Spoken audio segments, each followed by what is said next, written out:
Ishika maths classes में आप सभी का स्वागत है। आज हम प्रश्नावली 1.3 के क्वेश्चन सॉल्व करेंगे, ठीक है। जिसमें दिया हुआ है क्वेश्चन नंबर 1 कि निम्नलिखित में से प्रत्येक का मान ज्ञात कीजिए, ठीक है। हमें सभी संख्याओं का मान ज्ञात करना है ए से आई तक। यहाँ पे कुछ क्वेश्चन दिए हुए हैं जिनके अंदर सभी के अंदर भाग दिया हुआ है कि इन क्वेश्चनों का भाग करो, ठीक है।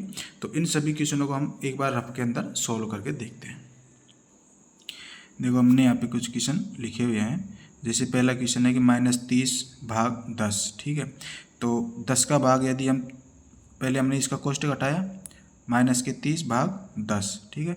10 का भाग 30 में देंगे तो 3 बार जाएगा, और यदि प्लस की संख्या का भाग माइनस की संख्या में देंगे तो उत्तर किस में आ जाएगा? माइनस में। इसलिए हमारे इसका पहले का उत्तर कितना आ जाएगा? -3। इसी प्रकार क्वेश्चन नंबर 2 देखो, यहाँ पे 50 भाग -5, ठीक है। तो 50 भाग, यहाँ से इसका कोष्टक हटाया तो हमने लिखा -5। अब पहले हम क्या करेंगे? भाग देंगे। 5 का भाग हमने 50 में दिया तो कितनी बार जाएगा? 10 बार, ठीक है। और माइनस की संख्या का भाग यदि हम प्लस की संख्या में देंगे तो कितना आ जाएगा? माइनस। तो हमारा उत्तर क्वेश्चन नंबर 2 का क्या आएगा? -10, ठीक है। इसी प्रकार क्वेश्चन नंबर सी देखो, -36 भाग -9, दोनों से कोष्टक हटा दिया हमने। अब 9 का भाग 36 में दिया तो 4 बार, और माइनस की संख्या का भाग माइनस की संख्या में देंगे तो उत्तर किस में आ जाएगा? प्लस में। इसलिए हमारा उत्तर क्या आया? +4। अब क्वेश्चन नंबर डी देखो, यहाँ पे दिया हुआ है -49, तो हम इसका कोष्टक हटा देंगे। -49 भाग, फिर इस 49 का से कोष्टक हटाएंगे तो 49, ठीक है। अब 49 का भाग 49 में देंगे तो कितनी बार जाएगा? 1 बार, और प्लस की संख्या का भाग माइनस की संख्या में देंगे तो प्लस में उत्तर आ जाएगा। इसलिए हमारा उत्तर कितना आ जाएगा? +1, ठीक है। इसी प्रकार अगला क्वेश्चन देखो, यहाँ पे दिया हुआ है 13 भाग, ठीक है।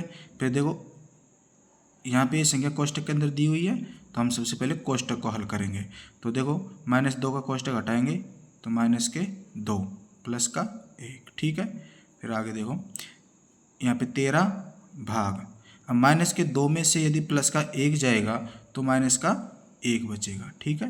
अब -13 में भाग देना है किसका? -1 का। तो 1 का भाग हम 13 में देंगे पहले तो कितनी बार जाएगा?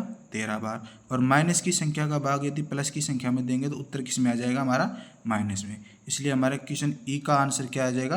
-13, ठीक है। क्वेश्चन नंबर एफ देखो, 0 भाग, यहाँ से इसका कोष्टक हटाया तो 12, ठीक है। अब किसी भी संख्या का भाग, ये -12, किसी भी संख्या का भाग यदि हम 0 में देंगे तो हमारा उत्तर 0 ही आएगा, चाहे वो प्लस वाली संख्या हो या माइनस वाली संख्या, ठीक है। क्वेश्चन नंबर जी देखो, -31, यहाँ से कोष्टक हटाया हमने, भाग, ये कोष्टक है। देखो, अंदर -30 कोष्टक में है तो हम इसको बाहर निकाल लेंगे, -30, और ये -1 भी कोष्टक में है, लेकिन -1 के बाहर किसका चिन्ह है? प्लस का, इसलिए अंदर वाला चिन्ह ऐसे कैसे आ जाएगा? अंदर वाला चिन्ह में कोई परिवर्तन नहीं होगा, ठीक है। तो ये -31 भाग -30 और -1 कितना हो जाएगा? -31, ठीक है। और -31 का भाग यदि -31 में देंगे तो भाग जाएगा 1 बार, ठीक है। तो और ये भी माइनस की संख्या, ये भी माइनस का संख्या, इसलिए हमारा उत्तर किस में आया? प्लस में। तो हमारा उत्तर क्या आ जाएगा? +1। अगला क्वेश्चन देखो, यहाँ पे -36, ठीक है, भाग 12, यहाँ से इस कोष्टक को हटा देंगे हम। 12 का भाग यदि -36 में देंगे तो भाग जाएगा कितनी बार? 3 बार, और ये प्लस की संख्या है और ये माइनस की संख्या, तो प्लस की संख्या का भाग माइनस की संख्या में देंगे तो कितनी बार जाएगा? 3 बार। तो हमारा उत्तर क्या आ जाएगा? -3, ठीक है। अगला क्वेश्चन देखो, यहाँ पे इस वाले कोष्टक को हल करेंगे, फिर इस वाले कोष्टक को हल करेंगे, ठीक है। तो देखो, ये कोष्टक लगाया, -6 बाहर निकाला, +5, ठीक है, भाग, यहाँ से भी इस कोष्टक को हटा देंगे हम तो -2 +1, ठीक है। अब देखो, -6 में से यदि +5 जाएगा तो -1 बचेगा, भाग माइनस के 2 में से यदि प्लस का 1 जाएगा तो भी क्या आएगा, माइनस का 1, ठीक है। और माइनस के 1 का भाग माइनस के 1 में देंगे तो किस में आ जाएगा, प्लस का 1, इसलिए हमारा उत्तर क्या आ जाएगा, प्लस का 1 हमारा आंसर आ जाएगा। ये हमारा क्वेश्चन नंबर 1 कंप्लीट। अब हम क्वेश्चन नंबर 2 सॉल्व करते हैं। देखो क्वेश्चन नंबर 2 क्या कह रहा है, देखो ए, बी और सी के निम्नलिखित मानों में से प्रत्येक के लिए ए भाग बी प्लस सी बराबर नहीं है ए भाग बी प्लस ए भाग सी के, इसको सत्यापित करना है। ये हमारे पास एक समीकरण दी हुई है, ठीक है, जो ये वाली समीकरण इसके बराबर में नहीं है। तो हमें यहाँ पे देखो ए के कुछ मान दिए हुए हैं, ए बी सी के, ए का मान 12, बी का मान -4, सी का मान 2। तो इन मानों को हमको इस समीकरण में रखना है। इसी प्रकार क्वेश्चन नंबर बी दिया हुआ है, ए का मान -10, बी का मान 1 और सी का मान 1। तो पहले इस वाले क्वेश्चन को हल करेंगे, फिर इसको हल करने के बाद इसी प्रकार हम बी वाले क्वेश्चन के अंदर जो मान दिए हैं इन मानों को हम इसमें रख के इस प्रश्न को हम सत्यापित करेंगे, ठीक है। तो देखो हम इस क्वेश्चन को रफ के अंदर सोल्व करते हैं। देखो यह हमारे पास समीकरण दे रखी है, ए भाग b plus c is not equal to a भाग बी प्लस ए भाग सी, ठीक है। हमारे पास यहाँ पे ए का मान 12 दे रखा है, बी का मान -4 दिया हुआ है और सी का मान 2 दे रखा है। तो इन मानों को हम इस वाली समीकरण में ऐसे कैसे रख देंगे, ठीक है। देखो ए का मान कितना दे रखा है, 12, तो ए की जगह पे हम क्या रख देंगे, 12 भाग बी का मान कितना दे रखा है, -4 और सी का मान कितना दे रखा है, +2, बराबर नहीं है। ए का मान 12, बी का मान -4, ठीक है, प्लस ए का मान कितना 12 और सी का मान कितना दे रखा है, 2।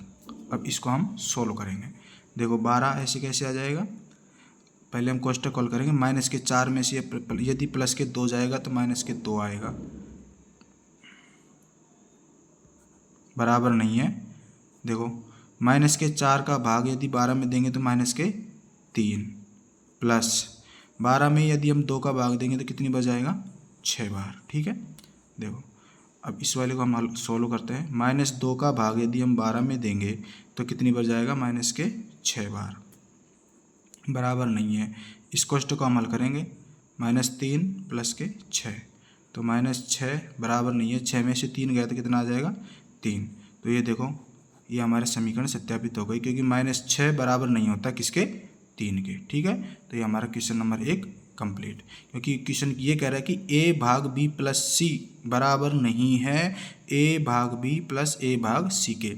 तो देखो हमने इस क्वेश्चन को ए बी सी के मान रख के सोल्व किया, तो हमारा उत्तर क्या आ रहा है, -6 बराबर नहीं है 3 के, ठीक है। तो ये हमारा क्वेश्चन नंबर 1 सत्यापित हो गया। इसी प्रकार हम क्वेश्चन नंबर बी को सोल्व करेंगे। देखो समीकरण हमारे पास ये रहेगी, सिर्फ ए बी सी का मान चेंज हो जाएगा, ठीक है।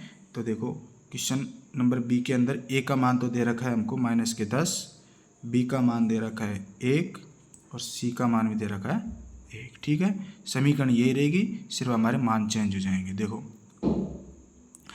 यहाँ पे समीकरण दी हुई है, तो ए की जगह हम क्या रखेंगे, -10, ठीक है, भाग बी की जगह क्या रखेंगे, 1 प्लस सी की जगह क्या रखेंगे, 1, बराबर नहीं है। ए की जगह -10 भाग बी की जगह 1 प्लस -10 भाग सी की जगह पे 1, ठीक है। ये हमने ए बी सी के मान इस समीकरण के अंदर रख दिए हैं, ठीक है। अब इसको हम आगे सोल्व करेंगे। देखो ये -10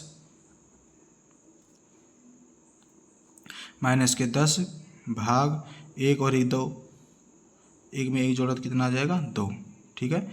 ये बराबर नहीं है। अब देखो 1 का भाग यदि हम -10 में देंगे तो कितनी बार जाएगा, -10 बार, प्लस 1 का भाग यदि -10 में देंगे तो कितनी बार जाएगा, -10। अब देखो 2 का भाग यदि हम -10 में देंगे तो कितनी बार जाएगा, -5, बराबर नहीं है। ये -10 और इस वाले कोष्टक को खोलेंगे, अंदर माइनस का चिन्ह है, बाहर प्लस का है, तो अंदर वाला चिन्ह ऐसे कैसे आ जाएगा, ठीक है। ये -5 बराबर नहीं है, -10 और -10 कितना हो जाएगा, -20, ठीक है। और अगर तो देखो यहाँ पे तो -5 आ रहा है और यहाँ पे -20 आ रहा है, इसलिए ये दोनों बराबर नहीं है। तो ये हमारा क्वेश्चन नंबर बी भी सोल्व हो गया, ठीक है। ये दोनों आपस में बराबर नहीं है, इसको हमने सत्यापित कर दिया। ठीक है, अब क्वेश्चन नंबर 3। क्वेश्चन नंबर 3 देखो क्या कह रहा है कि रिक्त स्थानों की पूर्ति कीजिए। ठीक है, ए से लेके एच तक किस क्वेश्चन दिए हुए हैं जिनके अंदर बराबर में या रिक्त स्थान है, इनको सोल्व करना है। ठीक है, तो इस क्वेश्चन को हम रफ के अंदर सोल्व करते हैं। देखो हमने यहाँ पे क्वेश्चन नंबर 3 के सभी प्रश्नों को लिख दिया है। अब एक एक क्वेश्चन को हम सोल्व करेंगे। ठीक है, देखो पहला क्वेश्चन दे रखा है कि 369 भाग खालिस्तान बराबर 369।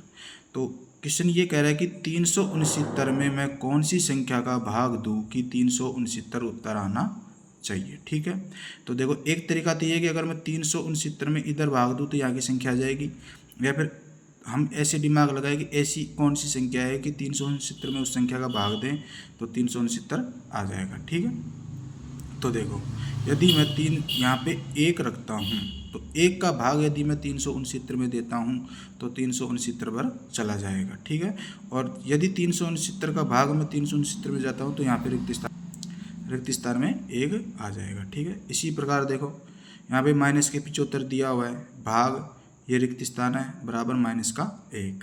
ठीक है, अब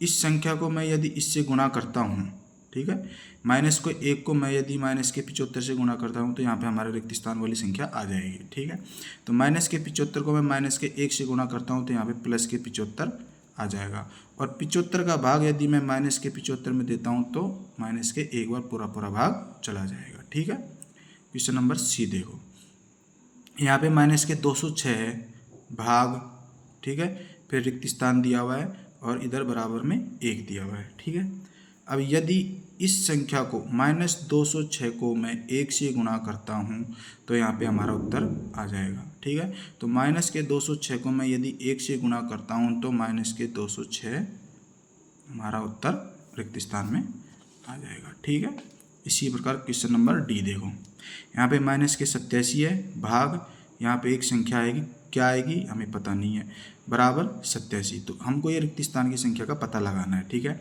तो हम क्या करेंगे कि माइनस की 87 का भाग हम 87 में देंगे। क्या करेंगे, माइनस के 87 का भाग यदि हम 87 में देंगे तो माइनस के एक बार पूरा पूरा भाग चला जाएगा। और अब देखो हमारे पास रिक्त स्थान में -1 आया। अब देखो हम ये चेक करके देखते हैं कि -1 का भाग यदि हम माइनस के 87 में देंगे तो प्लस के 87 हमारा उत्तर आ जाएगा। ठीक है, इसी प्रकार अगला क्वेश्चन देखो यहाँ पे रिक्त स्थान दिया हुआ है, भाग देना हमें 1 का बराबर माइनस के 87। तो इसी प्रकार देखो यदि 1 को मैं गुणा करता हूँ माइनस के 87 से, 1 को मैं गुणा करता हूँ माइनस के 87 से, तो हमारे पास माइनस के 87 उत्तर आ जाएगा। ठीक है, 1 का भाग में माइनस के 87 में दूंगा तो हमारे पास माइनस के 87 उत्तर आ जाएगा। ठीक है, इसी प्रकार आगे देखो यहाँ पे 48 दिया हुआ है बराबर माइनस का 1। ठीक है, अब मैं 48 को यदि -1 से गुणा करता हूँ, ठीक है, 48 को -1 से गुणा करता हूँ तो यहाँ पे हमारे पास क्या आ जाएगा, माइनस के 48। फिर आगे देखो क्वेश्चन नंबर जी, 20 भाग इधर दिया रिक्त स्थान है बराबर माइनस के 2। ठीक है, तो यदि 2 का मैं भाग देता हूँ 20 के अंदर, ठीक है, -2 का भाग मैं यदि 20 में देता हूँ तो हमारा भाग कितनी बार जाएगा, माइनस के 10 बार। ठीक है, तो हमारा उत्तर कितना आ जाएगा, 20। और यदि मैं माइनस के 20 को 2 से गुणा करता हूँ तो हमारा उत्तर 20 आ जाएगा। ठीक है, -10 का भाग मैं यदि 20 में देता हूँ तो -2 बार भाग चला जाएगा। ठीक है, इसी प्रकार क्वेश्चन नंबर एच देखो यहाँ पे 4 दिया हुआ है बराबर माइनस के 3। ठीक है, तो देखो यदि मैं माइनस के 3 को 4 से गुणा करता हूँ, माइनस के 3 को मैं 4 से गुणा करता हूँ तो 4 दिया 12 और ये माइनस की संख्या है इसलिए यहाँ पे उत्तर आएगा माइनस के 12। ठीक है, और 4 का भाग यदि मैं माइनस के 12 में देता हूँ तो कितनी बार भाग चला जाएगा, माइनस के 3। इसलिए रिक्त स्थान में हमारे पास उत्तर क्या आ जाएगा, माइनस के 12। ठीक है, ये हमारा क्वेश्चन नंबर 3 कंप्लीट। अब देखो क्वेश्चन नंबर 4। क्वेश्चन नंबर 4 क्या कह रहा है कि 5 ऐसे पूर्णांक युग्म a, b लिखिए ताकि a का भाग a में भाग b, मतलब b का भाग a में दे तो उत्तर आना चाहिए -3। ऐसा एक युग्म जैसे कि 6, -2 है, क्योंकि 6 में यदि मैं भाग दूंगा -2 का तो हमारे पास -3 उत्तर आ जाएगा। ठीक है, तो इसको भी हम सॉल्व करते हैं। देखो हमारे पास एक समीकरण दे रखी है a/b बराबर उत्तर कितना आना चाहिए, -3। ठीक है, तो हम यहाँ पे a, b ऐसे 5 युग्म बनाएंगे। ठीक है, तो किस युग्म नंबर 1 देखिए, हमने a की जगह पे लिया 12 और b की जगह पे लिया हमने -4। ठीक है, तो देखो a की जगह 12 रखा, भाग b की जगह पे -4 रखा। अब -4 का भाग मैं यदि 12 में देता हूँ तो -3 बार भाग चला जाएगा। ठीक है, युग्म नंबर 1। इसी प्रकार दूसरा युग्म लेते हैं। देखो a की जगह पे मैंने लिया 9 और b की जगह पे मैंने ले लिया -3। ठीक है, तो देखो 9 भाग -3। अब -3 का भाग यदि मैं 9 में दूंगा तो -3 उत्तर आ जाएगा। ठीक है, युग्म नंबर 2। अब युग्म नंबर लेते हैं हम तीसरा। ठीक है, a बराबर 15 और b बराबर -5। तो 15 भाग -5 बराबर हमारा उत्तर कितना आ जाएगा, -3। युग्म नंबर तीसरा। ठीक है, युग्म नंबर 4 देखो, यदि हम a बराबर 18 और b बराबर -6, तो 18 में भाग यदि हम -6 में देंगे तो 6×18 तो -3, युग्म नंबर 4। ठीक है, इसी प्रकार युग्म 5वां देखिए, a बराबर तो हमने ले लिया 21 और b बराबर ले लिया -7। तो 21 में यदि हम -7 का भाग देते हैं तो हमारा उत्तर कितना आ जाएगा, -3। ठीक है, तो हमारे युग्म 1, 2, 3, 4, 5। ठीक है, क्वेश्चन नंबर 4 हमारा आज कंप्लीट हुआ। ठीक है।